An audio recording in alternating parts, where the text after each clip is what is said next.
So हजुरले भन्नुभयो स्थानीय तह आइसके पछाडि मान्छेको ग्राउन्ड लेभलको मान्छेहरूमा पनि त्यो ट्रस्ट चाहिँ बिल्ड भएको छ स्थानीय सरकारप्रति कि नजिक छ सबै कुरा केही भयो भने भन्ने छ। तर अलिकति मैले प्रदेशलाई पनि जोड्न चाहेँ, तर प्रदेशलाई चाहिँ प्रायः व्हाइट एलिफेन्ट होइन, एकदम खर्च मात्रै बढाउने काम धेरै नगर्ने भन्ने खालको कुरा छ। अब फेरि धेरै मान्छेले के भन्छन् भन्दाखेरि चाहिँ प्रदेशलाई लोकल्ली फङ्सन गर्न दिएको छैन। सो लोकल्ली फङ्सन गर्न नदिएको ऐन कानुनहरू जबसम्म सुध्रिँदैनन् तबसम्म प्रदेशले त्यो लेभलमा हामीलाई जुन डेलिभरी गर्नुपर्ने थियो त्यो हामीले नदेखेको कारणले गर्दाखेरि गर्न नसकिरहेको अवस्था छ। अब हाउ डु यु सी त्यो प्रदेशलाई चाहिँ जसरी स्थानीय तहलाई चाहिँ एकदम ट्रस्ट बिल्ड भएको छ होइन, राम्रो तरिकाले डेलिभरी गरिरहेको छ भन्नुभएको छ, प्रदेशलाई चाहिँ तपाईँ कसरी हेर्नुहुन्छ?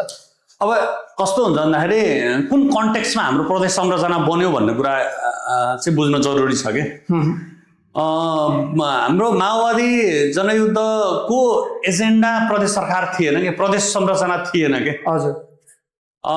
अनि ६२ सरकारको जनआन्दोलनको एजेन्डा पनि थिएन। विशेषतः यो मधेस आन्दोलनले सृजना गरेको अवस्था हो। होइन, मधेसले आइडेन्टिटी खोज्यो। मधेसले आइडेन्टिटी खोजिसके पछाडि त्यो के गर्दा आइडेन्टिटी स्थापित हुन्छ भन्दाखेरि फेडरल किसिमको गभर्मेन्ट सिस्टम भयो भने प्रदेश सरकारको संरचना भने आइडेन्टिटी हुन्छ भन्ने अनुभूत गर्यो र त्यसलाई हामीले स्वीकार गर्यौँ र हाम्रो संविधानले प्रदेशहरूको जन्माइसकेको छ क्या। अब यो बच्चा जन्मिसकेपछि यसको विषयमा धेरै अब नेगेटिभ कुरा गरिराख्नु पर्छ भन्ने मलाई लाग्दैन। यसलाई बेस्ट कसरी बनाउने भन्नेतिर चाहिँ हामी लाग्ने हो कि यसलाई बेस्ट चाहिँ कसरी बनाउने त होइन। तपाईँले अघि नै भन्नुभएको जस्तो एक त यो अहिले पनि केन्द्रको छायामा पर्यो। किन छायामा पर्यो भन्दाखेरि यसको खर्चको मेन स्रोत भनेको केन्द्र सरकारले दिने अनुदान रह्यो। यसको आन्तरिक आय एकदमै कमजोर भयो। जब तपाईँसँग गोजीमा पैसा हुन्छ अनि मात्रै तपाईँसँग बाँकी तपाईँको इम्पावर हुने हो नि त। त्यस कारणले गर्दाखेरि किनभने प्रदेश सरकार इम्पावर भइरहेको छैन किनभने योसँग आमदामी कम छ है। अनि त्यस पछाडि यसलाई सोसाइटीले नेगेटिभली लियो कि होइन। इभन हामी यहाँ सुन्छौँ कि मानव काहीँ एउटा रोड एक्सिडेन्ट भयो भने अनि यो प्रदेश खारेज गर्नुपर्छ भन्छौँ क्या। एउटा के हो प्रदेश खारेज गर्नुपर्छ भन्छ क्या। प्रदेश खारेज हुँदैन, यसलाई सुदृढ बनाउने हो क्या।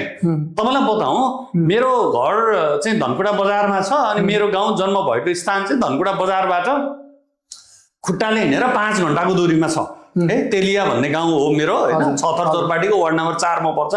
आज त्यहाँ प्रदेश सरकारले डबल लेनको पिच रोड पुर्याएको छ कि।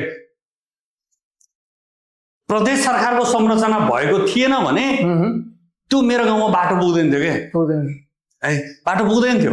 त्यस कारणले गर्दाखेरि हामीले प्रदेशलाई चाहिँ कसरी यसलाई चाहिँ मोर स्ट्रङ बनाउने होइन कि आज पनि म केही साना कामका लागि म काठमाडौँ धाइराख्नु परेको छ के त्यो काम चाहिँ यो प्रदेशमै हुन सक्ने अवस्था होइन। यो अवस्था सृजना गर्न चाहिँ जरुरी छ। त्यस कारणले गर्दाखेरि चाहिँ हामीले प्रदेश सरकारलाई हाई मोरल बुस्टअपका साथ होइन हुन्छ, गर्न सकिन्छ, गर्नुपर्छ। विकेन्द्रीकरणको अर्को एउटा प्रारूपको रूपमा होइन, यो डिसेन्ट्रलाइजेसनको एउटा चाहिँ युनिटको रूपमा जुन हाम्रो संविधानले दिएको अधिकारको प्रयोग गरेर स्थानीय सरकारलाई जस्तै यसलाई सुदृढ बनायो भने प्रदेश सरकार वास्तवमै प्रदेश गभर्मेन्टले चाहिँ राम्रो काम गर्न सक्छ र पिपुलको पक्षमा त्यसले पोजिटिभ गर्छ भन्ने कुरा। र जुन हामी चाहिँ के अरे यसलाई अलिकता पाल्नलाई गाह्रो होइन चाहिँ हात्ती पाले जस्तो भयो भन्छ त्यस्तो पटक्कै पनि होइन के। हामीले त्यसरी जम्मा जम्मी यो के अरे प्रदेश सरकार बनेर हाम्रो टोटल खर्च कति बढ्यो एकचोटि हामीले हेरौँ कि 6-7 धेरै छैन, एकदमै थोरै छ। अनि छ कहाँ भन्दाखेरि समस्या कहाँ छ भन्दाखेरि नि यहाँ धेरैवटा एजेन्सीहरू केन्द्रीय सरकारका एजेन्सीहरू अहिले पनि फङ्सनमा छन् के। जो काम प्रदेश सरकारको पनि युनिटले गर्छ केन्द्र सरकारको पनि युनिटले गर्छ, ओभरल्याप भइरहेको छ के। त्यो कार्यालय प्रदेश सरकारको कार्यालयले गर्दा हुन्थ्यो तर केन्द्रले अधिकार दिन छोड्नै चाहिरहेको छैन के। त्यो भएको कारणले गर्दा केन्द्रीय संरचनालाई सानो बनाएर प्रदेश संरचनालाई चाहिँ सुदृढ बनाउनु पर्छ। त्यो भयो भने वास्तवमा हाम्रो डेभलपमेन्टले एकदमै पोजिटिभ वेमा यसले काम गर्न सक्ने अवस्था चाहिँ बन्न सक्छ भन्ने मलाई लाग्छ।